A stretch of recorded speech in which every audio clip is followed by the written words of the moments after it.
के हमारा जो हेलीपैड है वहाँ पर थम्बी एविएशन का एक हेलीकॉप्टर की हार्ड लैंडिंग हुई थी।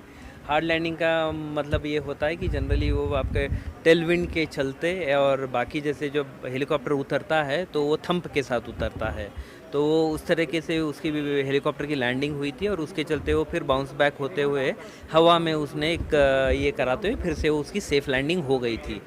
तो उसके चलते किसी यात्रियों को, उसमें चलने वाले पैसेंजर्स को, उनको कोई ऐसी नुकसान नहीं हुआ था, ना तो हेलीकॉप्टर का नुकसान हुआ था। लेकिन सिविल एविएशन क्षेत्र में इसको हार्ड लैंडिंग कहते हैं और इस तरह की घटनाएं होती है तो उनकी सूचना डीजीसीए को दी जाती है। डीजीसीए उसमें रेगुलेटरी अथॉरिटी है, ये भारत सरकार का संस्थान है और इसके संदर्भ में उनको बताना जो है वो ऑपरेटर का संबंधित दायित्व होता है। उकाडा के माध्यम से, राज्य सरकार के माध्यम से इसको इंश्योर किया गया था कि वो वहाँ पर सूचना दे दी जाए।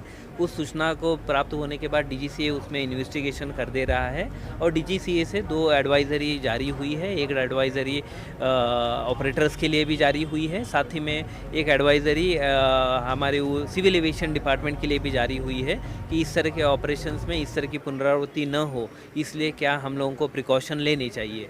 उसके जो जाँच हो रही है उसका अंतिम निर्णय अभी तक आया नहीं है। अंतिम निर्णय आने के बाद उसके बारे में कोई प्रिकॉशनरी और चर्चा करनी है तो वो कर ली जाएगी। लेकिन उसके चलते उस दिन भी कोई हेलीकॉप्टर की मूवमेंट्स में कोई व्यवधान नहीं हुआ था और हेलीपैड जो है वो क्लियर हो गया था।